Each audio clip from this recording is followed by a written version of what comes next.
Kulingana na mahitaji mbalimbali ya production, walioleta teknolojia ya kamera na kushuti wanakuja na teknolojia mpya kila siku itwapo leo. Kwa mfano, walipoona kuna uhitaji kwamba tukiwa tunashuti na mkono hivi, labda mtu unamfuata unamove naye, wakaona kwamba ile video inakuwa na mitikisiko, waliamua kuja na teknolojia inaitwa gimbal. Gimbal ndo hii hapa unaiona. Gimbal hii inafanya kamera unapokuwa una move unamshuti mtu, inakuwa ile gimbal ndo ina sense ile mitikisiko, inaikata. Sawa? Kwa hiyo ile kamera inakuwa inaanesa hivi. Inakuwa ina move na ile gimbal. Kwa hiyo ile mitikisiko haionekani sana. Haionekani. Kwa hiyo lakini gimbal inakuwa ina gharama. So tunafanyaje sisi maskini ambao hatuna gimbal? Ni either uwe na kamera ambayo inayo built-in stabilizer. Kwa mfano, unaona kama hii Canon 8D, unaona hapo ni stabilizer hiyo. Ukiwasha hivi umeiwasha on, ukiondoa umeizima. Kwa hiyo stabilizer inasaidia pia kupunguza hii mitikisiko. Ingawaje haiondoi kabisa mitikisiko, lakini inapunguza. So kwa sisi ambao bado maskini ndo kwanza tunaanza production, jambo lingine ambalo unaweza kufanya ni kwamba kuhakikisha ile mitikisiko sio mikubwa sana unapokuwa unashuti. Alafu kwenye post production kuna effect moja inaitwa warp stabilizer. Hiyo effect ya warp stabilizer inasaidia vipi? Sununa kama hivyo bana, dunia imesheki, ardhi, mtetemeko wa ardhi umetokea. Nawezaje sasa kama huku kuzuia? Nilikuwa siwezi kuzuia, hata ningekuwa na stabilizer ungejionesha tu. So kwenye post production itatusaidia, kuna effect inaitwa warp stabilizer. Hii effect itaondoa hii mitetemo. Kwa hiyo video itaonekana ipo smooth. Karibu tujifunze stabilization. Kuna video hapa kama unavyoiona hii. Kuna mtu amekuja studioni na mpiga picha, ni model huyu, anataka kwenda kubrandi kazi zake. Lakini ninachotaka uzingatie ni kwamba tazama, kulikuwa na mimi hapa, kulikuwa na huyu model, lakini kulikuwa na mtu mwingine ambaye alikuwa anaichukua hii video. Sasa tazama huyu mtu, tazama kila anavyotembea unaona hatua zake, anarudi nyuma. Kwa hiyo unaiona kupitia hii video inavyosheki. Angalia, anarudi nyuma, anatembea, unaona hatua hiyo 1, 2, 3, huyo anakuja. So kwenye video sio vizuri kuona hizi mitetemeko. Ni vizuri tukaona smooth transitions, kwamba unapokuwa unashuti video yako iwe ina smoothness, iwe ni shot ya aina yoyote lakini iwe na smoothness. So tunafanyaje kuondoa hii mitikisiko? Ni either kama ulikuwa una uwezo angechukua gimbal huyu ambaye alikuwa anashuti, au hata wewe unapokuwa unashuti unaweza ukatumia gimbal kama una uwezo. Unanunua gimbal ambayo inakufanya ukiwa una move haionyeshi mitikisiko. Lakini kama hauna gimbal unafanyaje sasa?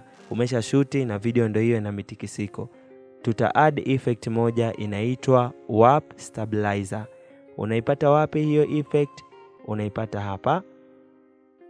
Utakuja hapa kwenye effects, ukibonyeza zitakuja effects nyingi hapa.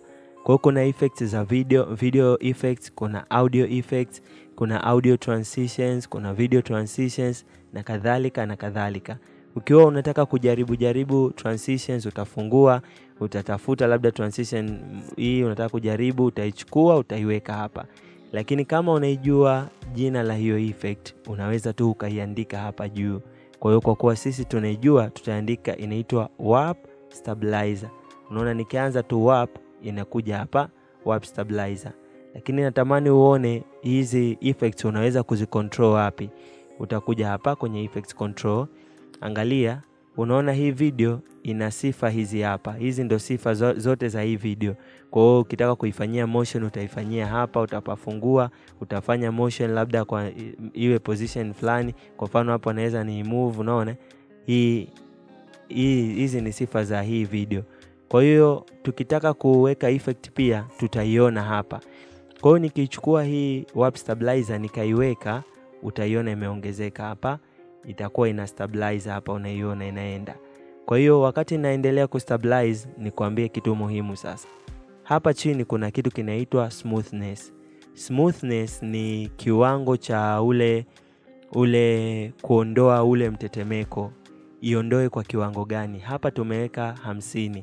Kawaida yenyewe ukiweka hii stabilizer inakuja 50%. Lakini ni vizuri ukazingatia ukiweka 100% kubwa, kama video ilikuwa inasheki sana, maana yake ni kwamba itakuwa na mawimbi. Hii stabilizer itastabilize kiasi ambacho video itapoteza uhalisia, itaonekana kama ina mawimbi. Kama hapa tukiangalia ikimaliza hapa kustabilize, unaweza kuona kama hii 50% ni kubwa, utaona hii video itakuwa na mawimbi. Na ndio maana hapa nikakuonesha sehemu ya kucontrol. Kama hizi effects umeziweka kwenye video yako, unazicontrol hapa kama unataka kupunguza au kuongeza. Tazama nikiplay sasa hivi nimeweka stabilizer, unaona imeanza kama ina mawimbi fulani. Ingawa ni kweli imekuwa nyepesi, ni kweli imekuwa ina ulaini fulani tofauti na mwanzo, unaona. Lakini hapa ikianza unaona kuna kama mtikisiko fulani hivi, unaona imepoteza kama uhalisia. Na huu uhalisia umepotea kwa sababu imestabilize kwa kiwango kikubwa, na hapa mwanzo kulikuwa na shaking kubwa sana. Angalia nikiizima hii stabilizer, tazama hapa mwanzo utapaona palikuwa pana shake kwa kiwango kikubwa.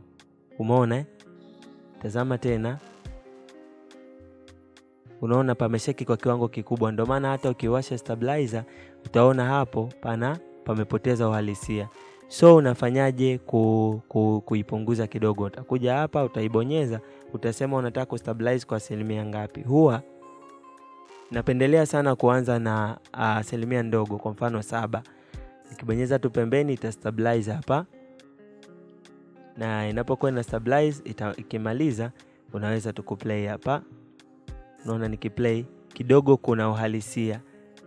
Ile namna ya kuyumba kubwa imeondoka. Unaona? Na hata huyu mtu anavotembea kuna utofauti na mwanzo vile ambavyo unaziona zile hatua kabisa. Hapa kuna ulaini fulani. Kwa hiyo tunapokuwa tuna stabilize video, zingatia sana hii 1%. Isiwe kubwa sana. Ikiwa kubwa sana itapoteza uhalisia. Tazama hapa kuna video nimeiweka hii hapa, nikibonyeza utaiona, na hii video na yenyewe nimeiwekea warp stabilizer. Umeona hii hapa warp stabilizer ipo kwa 15%. Tazama nikiplay, unaiona hii bila stabilizer iko hivi. Angalia, unaona ina mitikisiko mikubwa. Kwa hiyo niliamua kuweka stabilizer. Nikiwasha stabilizer, nikiplay, tazama kweli imekuwa nyepesi, lakini angalia kuna uhalisia umepotea kwenye mic huku nyuma inaonesha. Angalia mic inayumba hii hapa. Tazama vizuri kwa makini, hii mic utaiona inayumba. Umeona? Kwa hiyo kuna uhalisia fulani umepotea kwa sababu 1% ni kubwa sana. So tunatakiwa tuipunguze ile 1%, ama kama video ilikuwa na mitikisiko mingi sana, itabidi sasa uende ukashuti tena ndugu yangu, kwa sababu stabilizer itafanya uhalisia utapotea kidogo. Kwa hivyo ndivyo ambavyo tuna stabilize video kwenye post production. Ukiwa na uwezo, nunua vifaa kama gimbal na vifaa vingine vingi kwa ajili ya production, ili upate video ambayo ni nzuri, kwa sababu audience wako au watu ambao unawapelekea hiyo video yako wanapenda kupata kitu kizuri. Lakini kama hauna uwezo, unaweza kutumia njia kama hii.